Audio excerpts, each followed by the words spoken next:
लोकासांगे ब्रह्मज्ञान आणि आपण मात्र कोरडे पाषाण ही म्हण आपल्याकडे प्रचलित आहे। त्याचा अनुभव सध्या आपल्या सरकारने लोकांना दिलाय, कारण गेले 50 दिवस मोदी आणि फडणवीस घसा कोरडा करून देशाला कॅशलेस व्हा म्हणून सांगतायत। पण इकडे सरकारी कार्यालयांची अवस्था काय आहे पाहूया। हे आहे उस्मानाबादचं सेतू सुविधा केंद्र। इथं जन्मदाखल्यापासून ते नॉन क्रीमी लेयर पर्यंत सगळी कागदपत्र मिळतात। राज्यात अशी 348 सेतू सुविधा केंद्र आहेत, पण नोटाबंदीला 49 दिवस झाले तरीही इथला कारभार रोखीतच।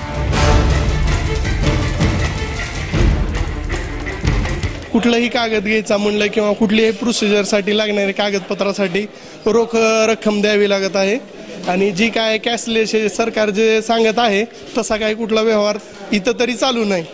उस्मानाबाद जिल्ह्यात तरी सध्या अजून कुठलाही कॅशलेसचा व्यवहार नाही, रोख स्वरूपात पैसे द्यावे लागत आहेत।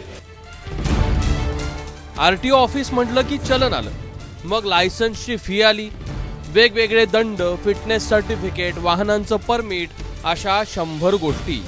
त्यासाठीही पैसे द्यावे लागतात। पण राज्यात पुणे आणि सोलापूर वगळलं तर सगळं रोखीत सुरू आहे।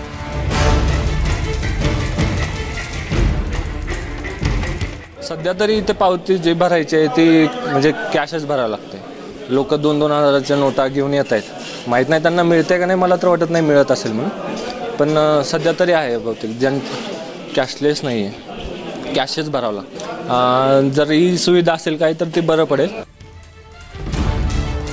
अबकारी विभाग हे एक नवं प्रकरण। बारचा परवाना नूतनीकरण, स्पिरिट खरेदी विक्री व्यवहार, मद्यसेवन परवाना सगळं मिळतं।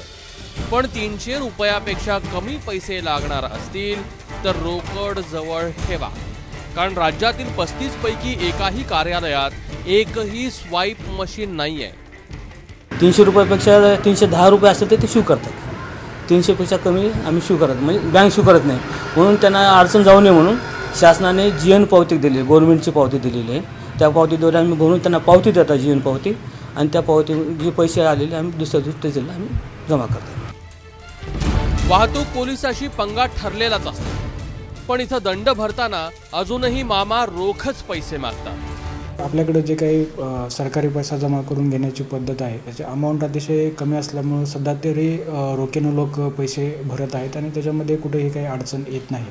परंतु पुढे जाऊन आपल्याला जे काही कॅशलेस व्यवहार करायचा आहे त्या दृष्टिकोनातून आम्ही DSB, त्याचबरोबर ट्रॅफिक ब्रँच आणि आमचं पोलीस कॅन्टीन या ठिकाणी आम्ही शॉपिंग मशीनची सुविधा उपलब्ध करून देणार आहोत। रजिस्ट्री ऑफिस अर्थात दस्त नोंदणीचे सगळे व्यवहार आधीपासूनच RTGS न होतात। चेक स्वीकारत नाहीत कारण बाउन्स होण्याची भीती।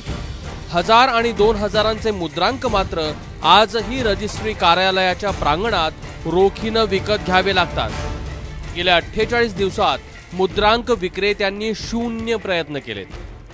इथे कॅशलेस व्यवहार नसल्या कारणानं मला इथं नगदी कॅश द्यावा लागला, त्याच्यामुळे थोडं कॅशलेस प्रॉब्लेमचं मला अडचण आली।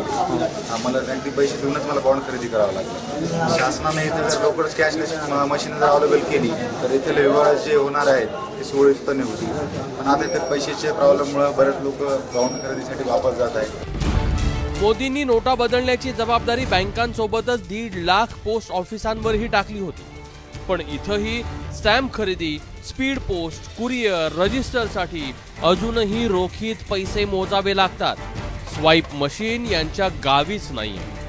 मेन पोस्ट ऑफिस आहे या ठिकाणी देखील कॅशलेसची व्यवस्था नाही आहे आणि रांगेत उभं राहावं लागतं, पैसे काढावे लागतात आणि परत रांगेत लागून पैसे भरावे लागतात।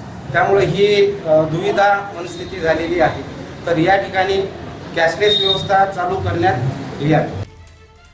किमान रुग्णालयात तरी स्वाईप मशीन किंवा चेकनं व्यवहार व्हावेत, पण अजूनही केस पेपर, एक्सरे, सोनोग्राफी सगळेच व्यवहार रोखीत। राज्यातील 947 सरकारी रुग्णालयात काहीही कॅशलेस होत नाहीये। सध्या सिव्हिल हॉस्पिटलमध्ये फारच खूपच गर्दी वाढलेली आहे आणि चोहीकडे रांगा लागलेल्या आहेत। कॅशलेसची वगैरे काय सुविधा नाही।